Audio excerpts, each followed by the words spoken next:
Cette année, j'ai lu plus de 130 livres. J'ai sélectionné les 20 livres qui m'ont le plus marqué et je vais vous en parler. Bonjour et bienvenue, ici votre bon vieux Jeannot. C'est vraiment ma vidéo préférée de l'année où je peux enfin me poser tranquille avec tout ce que j'ai lu, choisir les livres que j'ai préférés. Ça n'a pas été facile, déjà parce qu'il y en a, genre sur Goodreads, je leur ai mis des bêtes de notes mais je m'en souviens plus forcément énormément, je sais juste que j'ai passé un bon moment.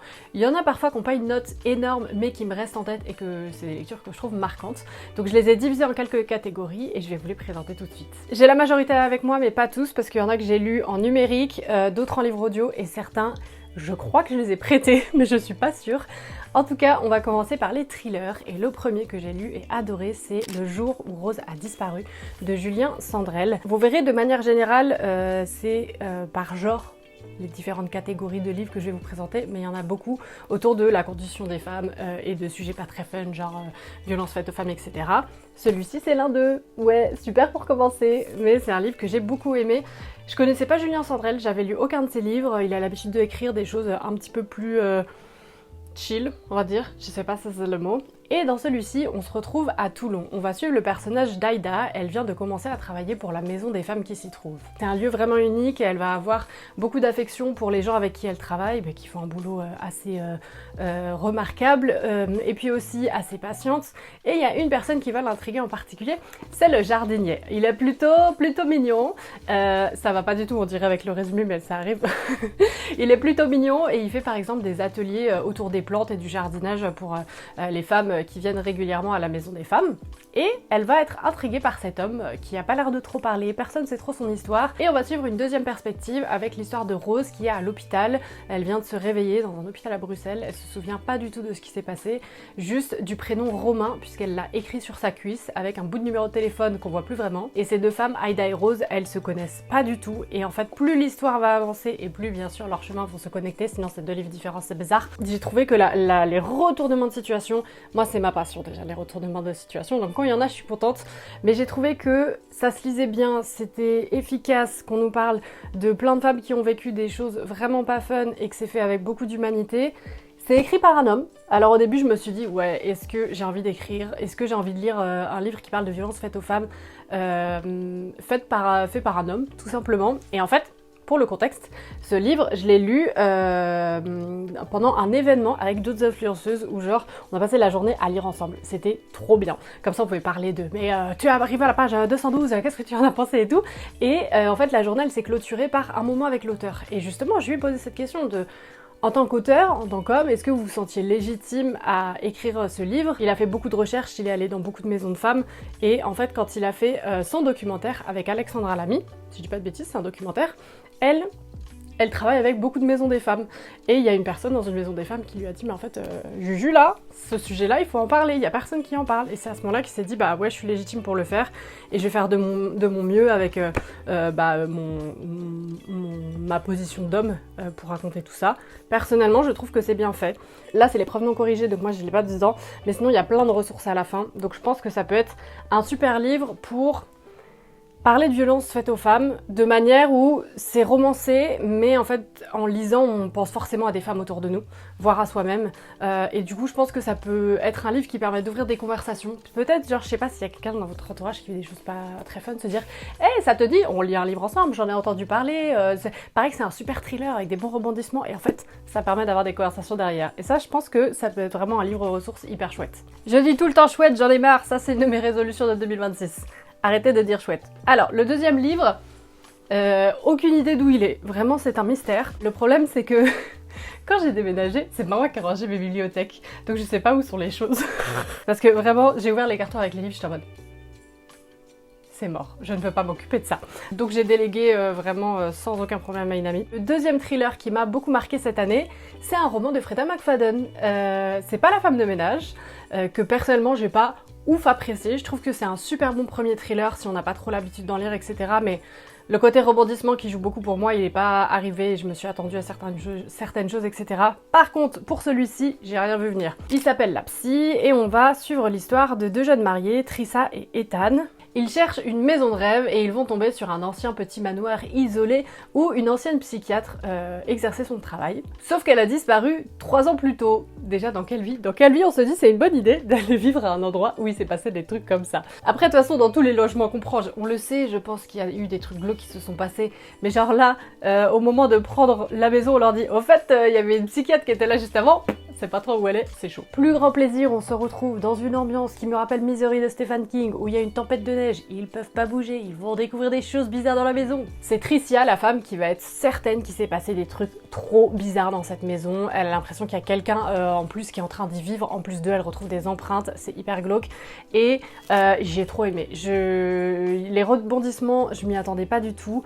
En plus, je trouve que dans celui-ci, il y a genre un premier rebondissement et t'es en mode ah ok, après t'as un deuxième, t'es en mode ah oui quand même. Donc ça j'ai beaucoup aimé. Les livres de Freda McFadden, je pense pas que c'est on aime ou on n'aime pas, je pense que ils sont assez inégaux et que parfois dans les retournements de situation, bah il y en a qui vont vous surprendre, d'autres non. Je sais que moi j'ai des potes qui lisent beaucoup qui n'ont pas aimé la psy, par contre ils ont adoré La femme de ménage. Donc voilà, ça n'engage que moi. Mais je l'ai lu sur une journée, j'étais dedans. C'est le genre de livre, vous savez, avec des chapitres très courts, des petits suspens à la fin en mode Netflix. On n'a pas envie d'arrêter, ça se lit tout seul. J'ai beaucoup aimé. Et le petit dernier de la liste, je pensais le mettre plutôt dans les romans contemporains. J'ai hésité, mais allez, ça rentre dans les thrillers. Celui-ci, malheureusement, il n'est pas encore traduit. Il s'appelle More Than You'll Ever Know de Gatti Gutierrez. Et si vous avez adoré les 7 romans d'Evelyn Hugo et que vous pouvez lire en anglais, je pense que ce livre, il est pour vous. En 1985, Laure Rivera épouse un homme à Mexico alors qu'elle est déjà mariée. Et avec ce premier mari, ils ont déjà 2 gosses. Elle se retrouve alors à essayer de jongler avec ses 2 vies de famille, mais ça va pas très bien se passer. Un jour, l'un de ses maris va être arrêté pour avoir tué l'autre de ses maris. Puis en 2017, une certaine Cassie découvre cette histoire et elle a envie de comprendre qu'est-ce qui s'est véritablement passé et d'avoir une interview avec Laure. Au début, elle va essayer de seulement comprendre ce qui s'est véritablement passé. Elle est pas sûre de cette histoire de oui, c'est un mari qui a tué l'autre. Il y a eu beaucoup de spéculations, est-ce que ce serait pas elle, parce qu'elle était vue comme une femme dangereuse, une femme avec beaucoup d'amants, enfin vous voyez un peu l'image de la femme très sexualisée. Et ce qui est hyper intéressant, c'est que le parcours de ces 2 femmes, une fois qu'elles se rencontrent, ils vont être liés pour toujours. Elles vont chacune se remettre en question selon l'histoire de l'autre, tout particulièrement Cassie qui est en train d'écrire des articles sur la vie de Laure. Beaucoup de rebondissements, c'est pas un thriller à proprement parler où il se passe des trucs de dingue, etc. Mais on revient sur une histoire qui a été quand même violente, hein. Il y a eu un meurtre et on essaye de décortiquer, donc je pense qu'il a sa place dans cette catégorie. Ah, ensuite on va passer à l'une de mes grandes passions de l'année, les romans gothiques. Je sais pas pourquoi, cette année vraiment, j'étais dans un mood, j'ai envie de relire des livres que j'ai lus quand j'étais en fac d'anglais. Et j'avais du mal à trouver des bonnes choses. Et les romans gothiques, ça, c'est vraiment mon petit truc que j'aime beaucoup. J'en ai lu pas mal. Je vous ai gardé mes 2 préférés, mais malheureusement, ils n'ont pas encore été traduits. À mon plus grand désespoir. Alors, le premier, c'est lui. J'aime trop la couverture. C'est Victorian Psycho de Virginia Faito et c'est l'histoire de Winifred. Elle va arriver dans une maison, la Answer House, et elle va devoir jouer la petite gouvernante parfaite. Elle est prête à faire son rôle et elle va être chargée de s'occuper de l'éducation de 2 enfants, c'est Drusilla et Andrew. Elle leur lit des petites histoires d'horreur, elle leur fait des blagues sur le fait qu'ils vont se faire manger parce que c'est des enfants, mais à part ça, elle est très chill. Le mari, il est chelou, il mate un peu ses boobs, donc l'ambiance dans la maison est un peu bizarre et le livre commence en nous disant quand est-ce que Noël arrive et qu'à Noël, elle a un cadeau tout particulier pour chacun d'entre eux et tout va dérouler, elle va nous parler de son passé, etc.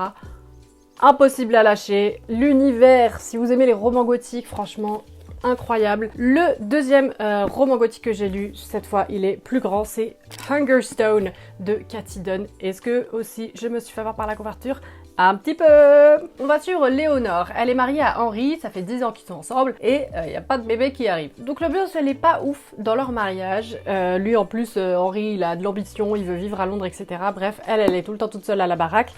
Jusqu'au jour où quelqu'un va débouler dans leur maison. Elle s'appelle Carmilla. Si vous avez lu Carmilla, vous allez peut-être faire un rapprochement avec l'univers, mais en tout cas, Léonora décide de s'occuper de cette fameuse Carmilla. Le soir, elle est rayonnante, elle pète le feu, elle a un truc très sensuel. Peut-être il y a une petite histoire saphique dans le livre, et par contre le jour elle est pâle, on dirait qu'elle est au bout de sa vie, elle fait vraiment de la peine. Mais en tout cas Léonore, pas Léonora je crois j'ai dit tout à l'heure, elle va être vraiment fascinée par Carmilla, ça va vraiment réveiller une faim en elle qu'elle ne pensait pas avoir, surtout qu'elle s'emmerdait pas mal avec son mari. Et puis petit à petit dans le village, depuis que Carmilla est là, il va se passer des choses bizarres, des jeunes femmes qui tombent malades dans le village. C'est trop bien, niveau gothique, on est là. Perso, j'avais lu Carmilla il y a quelques années, j'avais beaucoup aimé, et donc là, au niveau du style, on retrouve complètement cet univers. Je vous recommande, si vous aimez les romans gothiques, franchement, il faut foncer, même s'il est en anglais, voilà, je reprécise. Ensuite, on va passer à la plus grande catégorie, qui est un peu fourre-tout, mais c'était un peu difficile de trouver deux catégories différentes, c'est les romans contemporains.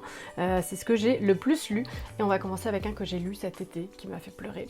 C'est Greta et Marguerite de Kalindi Ranfoul. J'avais lu son premier livre, Les Jours Mauves, et qu'est-ce que j'avais aimé son style, sa simplicité, enfin bref, c'est trop bien. Et c'est l'histoire de Greta. Elle est hôtesse de l'air et elle va rencontrer un petit bonhomme qui s'appelle Romuald pendant un vol Bombay-Paris. Clairement, il est pas très beau, il est un peu vieux, mais il y a quelque chose qui va se créer en eux, quoi. Quelque chose de plus important que juste le physique. Et il a pas spécialement d'argent, hein, si vous pensiez que ça allait par là. Le fameux Romuald, il est marié à une dame qui s'appelle Marguerite, elle est bretonne et elle a une fille. À partir de là, je vais vous en dire un peu plus que ce qu'il y a dans le résumé, mais je trouve que c'est important pour le présenter. C'est que cette histoire un peu de love, elle va être très courte pour Greta, puisque Romuald va décéder. Et donc, Greta et Marguerite vont se rencontrer. C'est hyper bizarre au début en mode salut, c'est moi la maîtresse de ton mari. Et ça pourrait s'arrêter là, mais en fait il y a une histoire qui s'écrit entre elles. Elles vont essayer de résoudre toute une enquête autour de cet homme, de Romuald. Et ce qui est trop bien dans ce livre, c'est la relation entre Greta et Marguerite. Et aussi la fille de Marguerite qui s'appelle Sally. Sally et Greta, elles vont aussi développer une relation, puisque Greta elle est plus jeune que Marguerite. Donc pour Sally ça devient un peu la grande sœur, celle en qui il y a des confidences, etc. Et j'ai trop aimé le côté où, pour une fois, c'est un livre qui parle de trahison, d'infidélité, etc. Mais c'est tout raconté avec la perspective des femmes. La perspective de l'amante, la perspective de la femme, et comment est-ce que elles arrivent bizarrement à construire une sorte de famille ensemble. J'avais jamais lu un truc comme ça, c'est pour ça qu'il finit dans cette liste, et je vous recommande vivement ce livre de Kalindi Ranfoul. Je vais pas en dire plus parce que j'en ai déjà beaucoup dit, mais franchement, ça vous spoil pas du tout, ça arrive assez vite dans le livre, franchement. De toute façon, le résumé, il y a écrit « À peine l'idylle consommée, une tragédie les frappe ». Bon, voilà, vous avez capté, hein. Alors, ensuite, je voulais vous parler d'un livre. Aucune idée d'où il est. Peut-être je l'ai prêté à ma maman. Il s'agit de La langue des choses cachées de Cécile Coulon. Et c'est l'histoire d'un jeune guérisseur qui va se rendre dans un village reculé. Et dans ce village, il y va puisque d'habitude c'est sa maman qui y va, qui elle est guérisseuse. Mais là, elle lui a un peu transmis tout le savoir possible et elle peut pas y aller cette fois-ci. Et elle lui dit par contre, tu y vas, tu fais ce que tu as à faire et tu laisses pas de traces. Sauf qu'il va déroger à cette règle, ça va être un peu le bordel, et surtout il va comprendre certaines choses par rapport à sa maman, peut-être des erreurs qu'elle a pu commettre, etc. Donc il y a toute une histoire familiale assez intéressante, un peu de faites ce que je dis, pas ce que je fais. Et cette histoire de désobéissance va l'amener très loin, voilà, c'est tout ce que je vous dis là-dessus. Le livre, il est très court, il est magnifique, et la plume de Cécile Coulon, moi je suis amoureuse de toute façon, donc forcément j'ai envie de vous le recommander. Ma maman aussi, je crois, l'a adoré, vu qu'elle ne me l'a pas rendu, donc je pense que c'est gage de qualité. Ensuite, dans un style complètement différent, je viens d'apprendre qu'il avait été traduit en français, c'est Nature morte avec chien et chat de Bini Kirsenbaum. Et c'est l'histoire de Bunny. On se retrouve en 2008, c'est le soir d'un réveillon, ça fait des années qu'elle traverse une dépression sévère et là elle se dit ok là c'est bon, il faut que je me fasse interner. C'est une écrivaine de 40 ans, elle vit à New York et donc elle va nous raconter ce basculement, comment est-ce qu'elle arrive dans cet univers qui est pas du tout ressemblant au sien et comment est-ce que l'équipe médicale là-bas va l'encourager à écrire. Et ce que j'ai adoré de ce livre, c'est que, comme beaucoup de livres que j'aime bien, ça parle de santé mentale, mais c'est très drôle. On n'est pas du tout dans un truc fataliste. Bunny, elle y va vraiment pour aller mieux. Elle sait pas si ça va marcher ou pas, mais en tout cas, elle essaye. Elle nous raconte par plein de petites bribes ce qui l'a amené là, ce qui va pas dans sa vie, les problèmes aussi qu'elle a l'impression de voir au sein de l'établissement, par exemple le traitement par onde de choc, etc. Donc il y a plein de questions qui viennent se poser et elle est en mode mais est-ce que je vais sortir de là à un moment donné? J'ai plus de batterie. C'est Les Bien-Aimés de Anne Napolitano. J'ai rencontré l'autrice, elle était très cool, parce que j'ai une petite dédicace, je suis très contente. Et c'est l'histoire de 4 sœurs. Les sœurs... J'ai cru que mon chien avait croqué dedans parce qu'il y a un endroit où on dirait une trace dedans. C'est pas impossible. C'est l'histoire des 4 sœurs Padavano. C'est une famille d'origine italienne qui vit aux États-Unis. Et un jour, l'une d'entre elles, Julia, va avoir un petit ami. Il s'appelle William, et lui, il vient pas du tout d'une grande famille avec beaucoup d'amour, beaucoup de rire, etc. Et donc on va découvrir son histoire, mais aussi l'histoire de ses 4 sœurs. D'un côté, on a Sylvie, elle rêve grand, elle a toujours un livre dans les mains. Cecilia, c'est l'artiste. Emmeline, elle est là pour prendre soin d'elle. Et il va se passer quelque chose de très particulier, c'est que William, ça va pas trop dans sa famille et il va avoir besoin de parler de certaines choses, et plutôt que d'en parler à sa petite amie Julie, il va en parler à Sylvie. Ça va être un peu le bordel. Franchement, ce livre, il m'a terminado pipo, il m'a fait énormément pleurer, et à la fois je le mets dans cette liste, et en même temps, je crois que c'est la dernière fois que je lis des livres avec des thématiques de, comment dire, familiales, de trucs qui se passent entre frères et sœurs, de traumas intergénérationnels. C'est trop intéressant, mais j'en ai trop lu. Genre là, ça fait 3-4 ans à chaque fois, je pense, dans les vidéos, je vous en présente. Prenez note, ce sera le dernier, j'espère. Parce que c'est plus trop ce que j'ai envie de lire, en tout cas pour le moment. Mais c'est un livre incroyable, il m'a bouleversée. C'est pas du tout compliqué de se repérer, genre il y a 4 sœurs, au début moi j'étais en mode ça va être bordel et tout. Pas du tout, donc vraiment je vous encourage à lire si c'est des thématiques qui vous intéressent. Un autre livre qui a été traduit, c'est Le beurre de Manoko de Asako Yuzuki. Une fois de plus, la couverture, bonsoir. C'est un livre que j'ai vu plusieurs fois en librairie, que j'ai hésité à acheter à chaque fois, je me suis dit en fait ça a l'air trop bien. On va découvrir l'histoire de Manako Kaiji. Elle se trouve en centre de détention, alors que de base c'est une grande chef, mais elle a été accusée, et d'ailleurs c'est acquis, son procès il est fait. Elle se trouve en prison puisqu'elle a empoisonné plusieurs de ses amants. Et depuis ça, elle refuse de parler à tous les médias possibles, ça l'intéresse pas, elle reste dans son coin, elle veut pas parler de l'affaire. Jusqu'à ce que Mashida lui écrive pour lui demander une de ses recettes. Et là, Manako Kaiji, elle va pas résister, elle va lui écrire. C'est un livre qui parle de cuisine, donc forcément j'ai adoré. Ça nous raconte par exemple qu'à ce moment-là, dans le livre, il y a une pénurie de beurre, donc elle galère à trouver du beurre, et notre jeune blogueuse Mashida, elle a jamais quasiment mangé de vrai beurre, alors que la cuistot, elle lui dit non mais il faut manger du beau beurre, pour une vraie recette, il y a besoin de ça, etc. Et en fait, il y a une grosse partie du livre qui s'intéresse à la cuisine et pas au crime qu'elle a pu commettre. Et en fait, on se fait un peu manipuler petit à petit, comme cette jeune femme qui vient lui parler. C'est que les quelques fois où elle essaye de lui parler des crimes, tout de suite ça part en arrière, elle veut pas lui en parler, etc. Donc en tout cas, c'est hyper intéressant, le rapport au corps, le rapport à la cuisine. Cette jeune femme, Mashida, elle va commencer relativement rapidement à prendre du poids parce qu'elle se met à cuisiner et à kiffer manger. Et donc dans son entourage, ça va créer plein de questions, etc. Parce que apparemment, on a le droit de parler du corps des gens et c'est un sujet de conversation. Je vous rappelle, ce n'est pas vrai, ce n'est jamais le cas. On fait pas ça. Merde, j'avais plus de place sur ma carte. J'en ai profité pour aller me refaire des petites mèches, reboucler mes petites mèches. Vous pouvez utiliser cette phrase que j'ai utilisée un jour qui est « Mon corps n'est pas un sujet de conversation. On ne le passe pas entre la météo et la politique. » Ça a acheté un petit froid, mais bon, c'est Noël, on est là pour ça aussi. Ensuite, pareil, je sais pas du tout où il est. Ça, c'est vraiment un j'ai pas compris.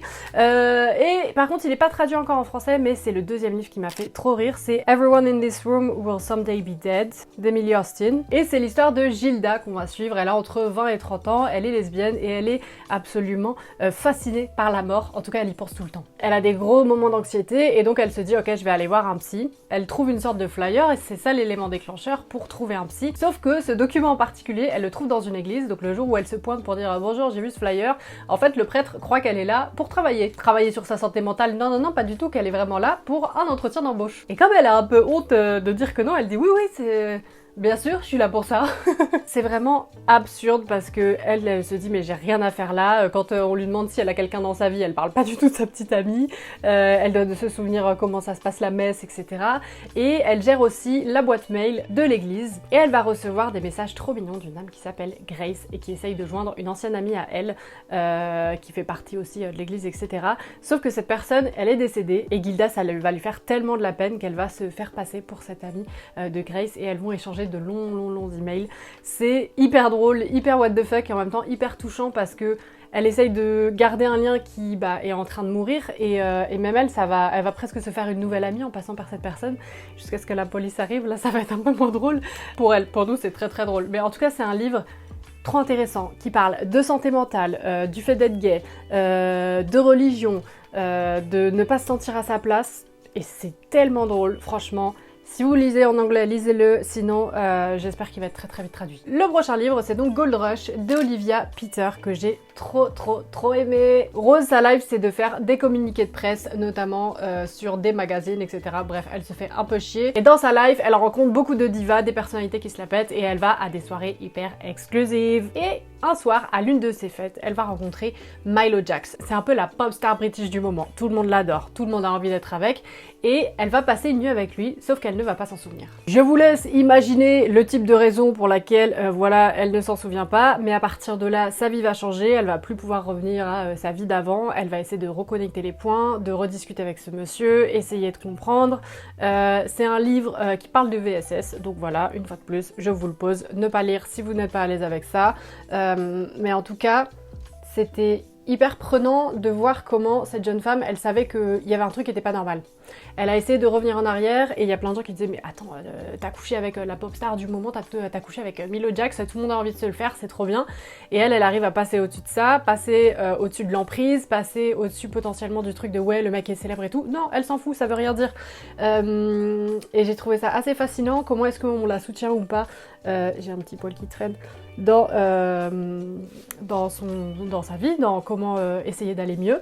Je recommande vivement. Pas encore traduit malheureusement, là on est dans la partie non traduite. Mad Woman, qui est un peu la même gueule de Chelsea Bieker, que j'ai aussi beaucoup aimé. C'est l'histoire de Clove. Elle vient d'une famille franchement complicado, mais elle a réussi à mettre tout sous le tapis, faire comme si ça n'existe pas. Maintenant elle a un joli mari, une belle maison, elle est en mode ok, tout va bien. Jusqu'à ce que sa maman lui écrive. Elle lui écrit depuis l'endroit où elle est incarcérée, en prison, et elle a été incarcérée pour la mort du père de Clove. Clove, ça l'intéresse pas du tout de base de reconnecter avec le passé, elle en veut beaucoup à sa maman, mais il y a ce truc où au début, elle est grave en colère contre sa maman, et plus les semaines vont passer, plus elle va essayer de comprendre. Plus aussi, elle va se rappeler que c'est des souvenirs d'enfance et que l'enfance, il y a plein de choses auxquelles on peut pas faire confiance quand on était petit. Il y a plein de souvenirs qu'on imagine d'une certaine manière qui en fait ne l'étaient pas. Pour avoir 3 frères et sœurs, on est 4 et je sais que parfois, moi je pense qu'il s'est passé un truc, en fait c'était complètement autre chose. Et c'est bien d'avoir plusieurs petites personnes là comme ça qui me servent de mémoire au cas où je me souviens ou plus, ou j'oublie des trucs. Et c'est du coup tout ce passage-là vers l'enfance assez traumatique, de se souvenir de certaines choses, de voir ce que le cerveau a enfoui aussi à un certain moment pour nous protéger. C'est très fort. C'est beaucoup un livre à rebondissement, donc je vous raconte pas plus. Ensuite, on a la catégorie dystopie, anticipation. C'est une surprise hein, pour moi-même, qui est cette catégorie ici, mais j'ai lu 3 livres trop bien dont il faut que je vous parle. Déjà, on a Les Sirènes d'Emilia Hart, que j'ai acheté dans une gare à un moment où j'avais juste envie d'acheter un petit bouquin pour le kiff, et j'ai bien fait puisque mon train a eu 3 heures de retard. Du coup, j'ai pu le lire d'une traite, et c'était trop bien. Lucie, c'est pas la teuf, elle va pas très bien, donc qu'est-ce qu'elle va faire? Elle va faire comme moi je ferais, elle va se réfugier chez sa sœur. Sa sœur, Jess, elle est pourtant malheureusement introuvable. Elle a acheté une maison délabrée autour d'une île part, on comprend pas trop pourquoi, et Lucie, quand elle arrive, et bah sa sœur elle est pas là. Elle va quand même décider de rester dans cette ville côtière où il y a beaucoup de rumeurs, des hommes qui auraient disparu dans des circonstances très mystérieuses, et Lucie, tout simplement, elle commence à entendre des voix de femmes. Et le livre, il est séparé en 2 histoires, donc on a l'histoire de Lucie, et attendez, je vous retrouve ça, et Marie. Donc Lucie, son histoire, elle se passe en 2019, et Marie, son histoire, elle se passe en 1800 sur les baies de Cork en Irlande. Leurs histoires, au début j'étais un peu en mode pourquoi il y en a 2, on finit par comprendre bien évidemment. J'ai beaucoup aimé déjà la relation entre sœurs, tout ce que ça venait raconter, etc. Il y a des histoires aussi de violence faites aux femmes, mais c'est un livre que je me serais pas forcément vu acheter dans un autre contexte en fait, et découvrir, et pourtant ça a été une très belle surprise, donc voilà, ça fait partie des livres qui m'ont marqué. Ensuite je suis allée aux Imaginales et j'y ai découvert le livre de la sage-femme sans nom de Meg Ellison, et j'ai tellement aimé. C'est l'histoire d'une femme qui tout simplement s'endort et lorsqu'elle se réveille, le monde a complètement disparu. On est sur une ambiance un peu je suis une légende. En fait, suite à une fièvre, une grosse partie de la population a été décimée et elle a tué en particulier les enfants, les femmes, et pour les femmes qui restent, aucune ne peut accoucher de manière sereine, tous les accouchements sont mortels. Les femmes qui ont survécu sont très rares, elles sont très recherchées, donc vaut mieux pas être une femme. Donc notre personnage principal, à différents moments, elle va faire tout ce qu'elle peut pour ne pas être perçue comme une femme. Mais c'est une ancienne sage-femme, donc elle va faire tout son possible dès qu'elle rencontre des femmes pour les aider, surtout s'il y en a qui sont tombées enceintes, etc. C'est un livre assez glauque où les hommes font la loi, ou en tout cas ils le pensent majoritairement, ils essayent de trouver des femmes pour assouvir leurs plaisirs entre guillemets les plus dégueulasses possibles, et donc nous, ce personnage qui n'a pas de nom, hein, le livre de la sage-femme sans nom, comme c'est écrit, on va la suivre et voir ce que elle est en possibilité de faire, comment est-ce qu'elle aide, comment est-ce qu'elle tombe sur des hommes relativement fiables et sympas, comment est-ce qu'elle va tomber sur des groupes de mecs absolument horribles. Il m'avait fait vraiment envie et je suis contente de l'avoir lu parce que c'est une expérience de lecture que j'avais pas eu avant, donc j'avais envie de vous le recommander. Et le petit dernier dans cette catégorie, c'est Watership Down de Richard Adams. Oh là là, c'est si joli. C'est une copine qui me l'a prêté d'ailleurs, il faudra que je lui rende. J'aime trop le début du résumé, c'est parfois dans les collines verdoyantes et idylliques que se terrent les plus terrifiantes menaces. Je me souviens plus de tout, je sais juste que c'est l'histoire d'une colonie de lapins et que la colonie est sur le point de se péter la gueule pour une raison je sais plus laquelle. C'est bien résumé, dis donc. Et en gros, ça fait un peu fin du monde. Et donc il y a un petit lapinou qui s'appelle Hazel et qui va dire à tout le monde, là il faut qu'on s'en aille, là c'est la merde. Personne ne va le croire et il y a quelques petits lapins qui vont partir en épopée, essayer de construire une nouvelle colonie ailleurs. C'est assez violent, honnêtement, hein, pour un livre qui parle de lapins, mais ça se passe dans la forêt, ça se passe dans la nature, et il y a une très belle adaptation en BD qui est sortie là récemment que j'ai trop envie de découvrir. Hyper inattendu, hyper fort, j'ai trop aimé, je vous le recommande. Ok, il nous reste 4 livres, ça va aller assez vite, déjà parce que pour 3 d'entre eux, c'est des classiques, parce que j'en ai relu un peu cette année, et surtout il y en a que j'ai apprécié. Déjà, il y a Les Trois Mousquetaires d'Alexandre Dumas, j'aime beaucoup Alexandre Dumas, et son écriture, ça se lit tellement bien, c'est trop agréable. Et donc on va suivre l'histoire de 3 mousquetaires, Athos, Porthos et Aramis, et le jeune d'Artagnan qui vont rencontrer chacun petit à petit et qui va venir changer un peu leur organisation. Il va y avoir toute une histoire avec le cardinal Richelieu et ils vont faire leur maximum pour servir la reine. C'est très long, c'est très long, mais ça se lit très bien, franchement j'ai beaucoup aimé. Il y a une bonne adaptation en tout cas que moi j'ai bien aimé regarder, peut-être parce qu'il y avait François Civil dedans. Je crois que c'est un livre de mon club de lecture et franchement je trouve ça très cool. Un autre classique que j'ai lu, c'est Notre-Dame de Paris de Victor Hugo, parce que ça faisait très longtemps que j'avais envie de savoir de quoi ça parlait réellement et comment est-ce que ça avait été adapté en fait dans le Disney. C'est très différent, on va pas se mentir. Je l'ai écouté en livre audio, je sais plus par qui c'était fait, mais la voix était incroyable et c'était trop agréable à écouter. J'ai tendance à le faire pour les classiques, ça me permet de me mettre dedans. Mais donc voilà, Notre-Dame de Paris, je vous raconte pas plus parce que tout le monde connaît un peu l'histoire. C'est pas aussi joyeux que Notre-Dame de Paris, surtout la fin. Mais si vous avez envie de lire un bon classique et qui s'écoute bien surtout, je vous le recommande fortement en livre audio. Le dernier que j'ai mis dans la catégorie classique, même si c'est plutôt un classique contemporain, c'est un livre que j'arrêtais pas de voir partout. J'en entendais de très bonnes choses et j'ai eu envie de me lancer, c'est Moi qui n'ai pas connu les hommes de Jacqueline Hartmann.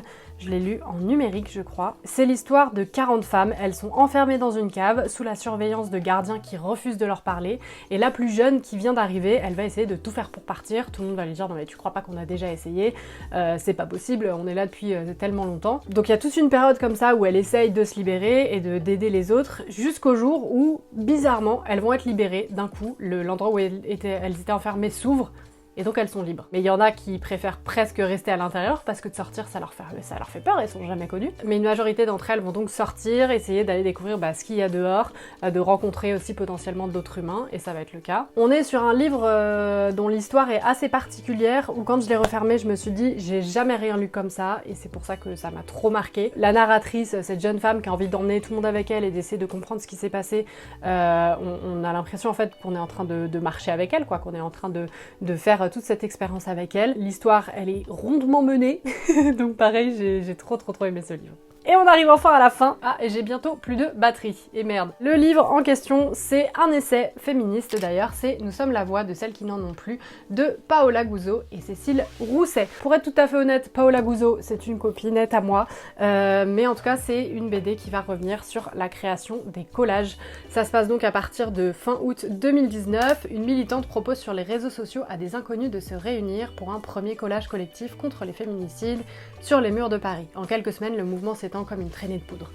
J'ai trouvé que ça représentait trop bien le mouvement, tout ce qui s'était passé. Je l'avais suivi d'assez près parce que j'avais des copines qui étaient colleuses à ce moment-là, et pour autant j'ai découvert plein de trucs. Ça nous parle de Marguerite Stern qui a lancé le mouvement et qui en est à l'origine, donc ça aurait été difficile de faire cet essai sans parler d'elle, mais les autrices mettent complètement de côté en disant en fait elle l'a créé, mais depuis c'est clairement une turf et on veut pas être associé à cette personne.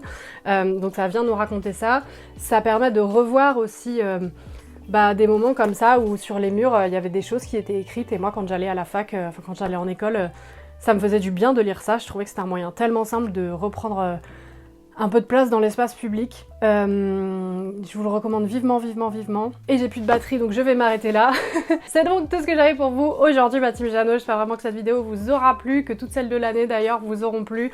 J'ai eu un tout petit peu plus de mal à publier de manière régulière en cette fin d'année, mais j'ai beaucoup d'idées pour l'année prochaine et surtout beaucoup d'envie. Donc j'espère vous y voir. Je vous souhaite de très belles fêtes. Je vous dis à très vite. N'hésitez pas d'ici là à liker cette vidéo, vous abonner parce que l'année prochaine on sera 100 000 ici. Et puis moi je vous dis à très vite dans une prochaine vidéo. Allez, salut!